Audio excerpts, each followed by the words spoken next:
그걸 가지고 자신을 보호하는 성을 쌓으려고 했고 그 소유를 가지고 자신의 욕망을 실현해내는 도구로 삼으려고 했던 것이 신라건 이후의 모든 인생들의 공통적인 삶의 모습이었습니다.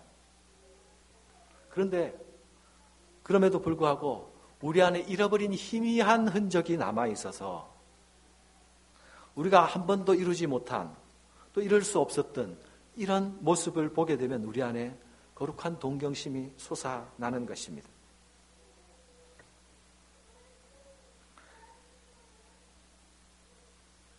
그러나 우리 안에 동경심과 함께 느껴지게 되는 부담은 이것을 내가 실천해야 할 상황을 가정하게 될 때에 이 모습이 나의 헌신과 나의 희생과 나의 순종을 통해서 이루어져야 한다는 사실로 나아가게 되면 나를 짓누르는, 나를 작아지게 만드는 부담으로 나타납니다.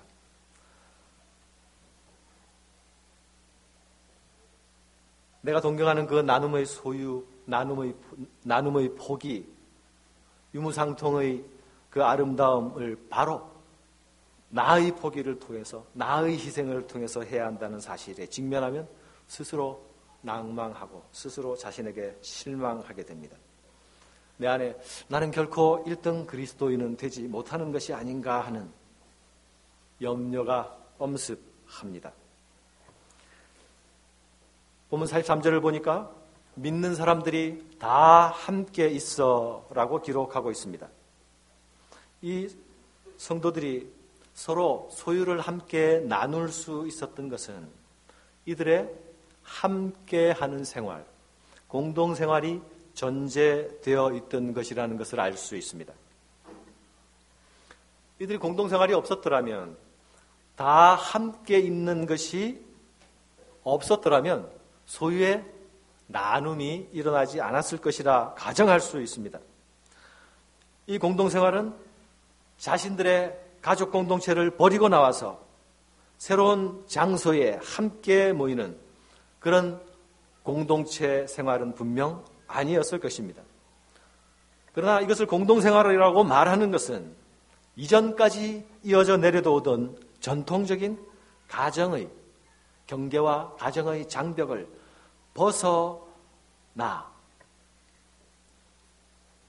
복음 안에서 그것을 무너뜨리고 나와 새로운 공동체를 형성했다는 것을 말합니다.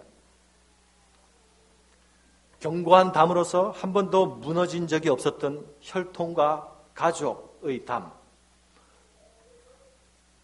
서로 결코 넘나들 수 없었던 그 담이, 그 장벽이 예수 안에서 새로운 사회를 경험하는 이들을 통하여서 서로 넘나들 수 있는 담으로, 아니 그 담이 무너져 버리는 새로운 공동체가 형성되게 되었습니다. 이것이 그 믿는 사람들이 다 함께 있어라는 말씀이 포함하는 의미입니다. 이 함께 있는 이것이 서로의 장벽을 허무는 교제가 가능하게 했고, 또 함께 있는 이것이 그들의 공동생활에 밀도 있는 밀도감을 가능하게 했습니다. 새로운 형제관계로 들어가는 것을 가능하게 했고요. 그들이 결국 새로운 사회를 이루어가는 것을 가능하게 하는 요인이 되었습니다. 그들이 재산과 소유를 팔아서 필요한 사람들에 나누어주고 모든 물건을 서로 통용하였다고 했습니다. 이것은 그들이 함께 있어 함께 나누는 공동체의 교제가 영적인 교제에만, 우리가 말하는 영적인 교제에만 머물러 있는 것이 아니라 물질적인 교제로 자연스럽게 나타나고 표현되었다는 것을 보여주는 부분입니다. 사실 엄밀하게 말하면 영적인 교제 안에는 이 물질적인 교제가 당연히 포함되어 있어야만 진정한 영적인 교제입니다. 물질적인 영역을 완전히 분리해내고 영적인 교제라고 말하는 것은 사실 틀린 말일 수 있다.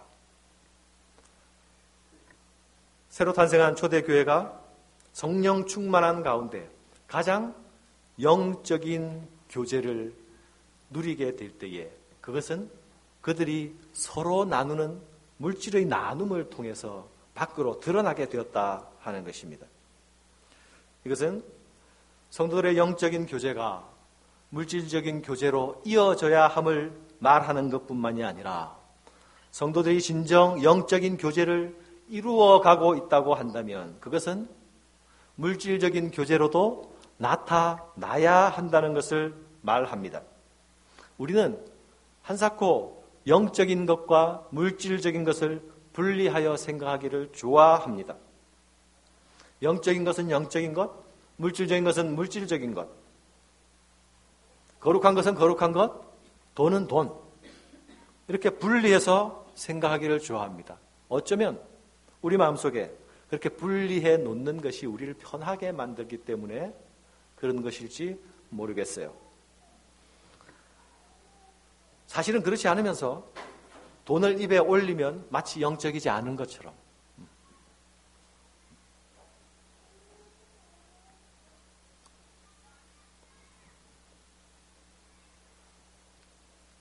영적인 것과 물질적인 것은 서로 영향을 미칩니다.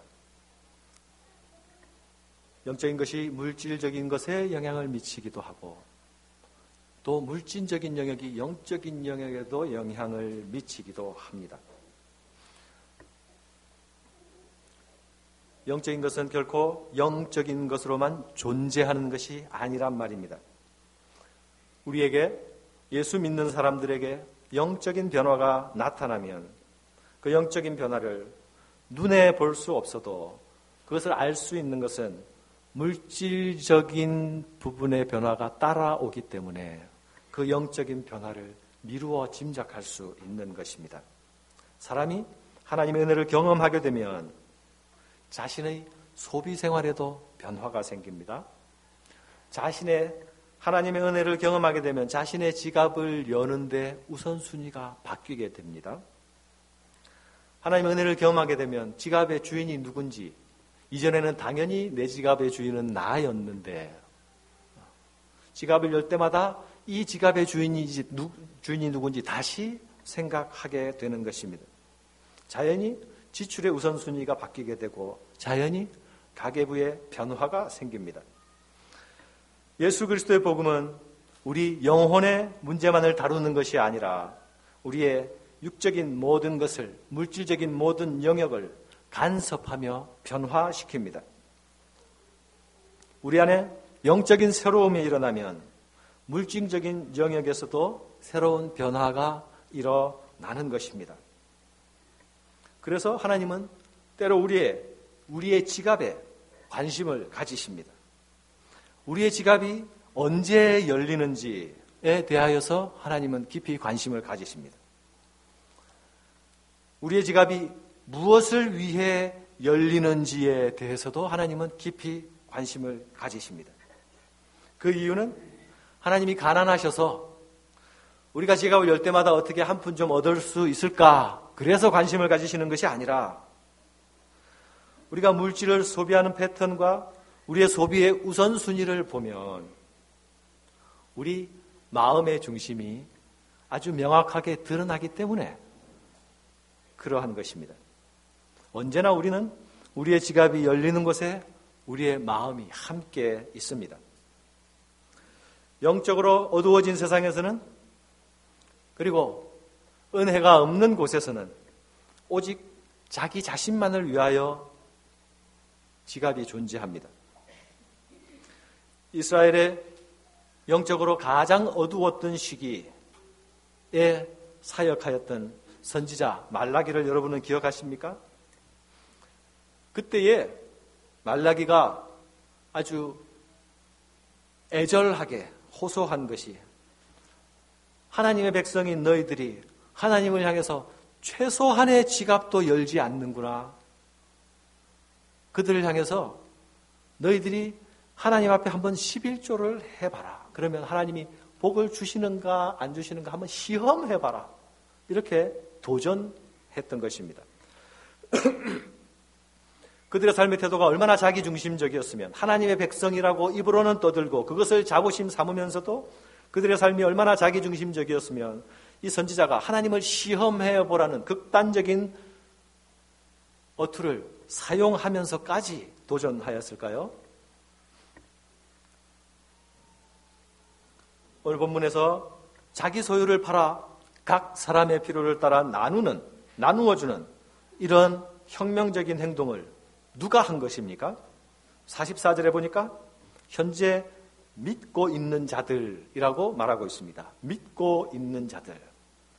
이들은 오순절날 회개와 세례를 통하여서 예수 그리스도와 연합되어 하나님의 새 언약 백성 가운데 들어온 사람들이었습니다. 그들은 하나님의 백성의 참 표징인 성령을 함께 받은 사람들이었습니다. 이들은 오순절날 믿고 회개하였을 뿐 아니라 또한 소위 계속적인 믿음의 삶을 살아가고 있는 자들이었습니다. 이게 무슨 말입니까? 이것은 과거의 구원이 그들이 가진 이전에 받은 구원이 과거의 시점에만 머무르지 않고 현재에도 여전히 강력한 힘으로 작동하고 있다는 것을 말합니다. 과거의 회심을 기억하면서 그때 내가 예수 믿을 때에 눈물 콧물 흘렸던 것, 그때 회심 사건을 기억하면서 평생을 지탱하는 사람들이 있습니다. 당연히 그들은 정상적인 그리스도인의 삶을 살기가 어렵습니다.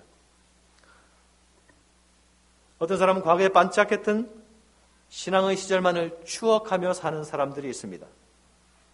그 추억에 머물러 있지 말고 그 추억을 가지고 현재 더 아름답고 더 반짝거리는 일들을 만들어 나가야 합니다.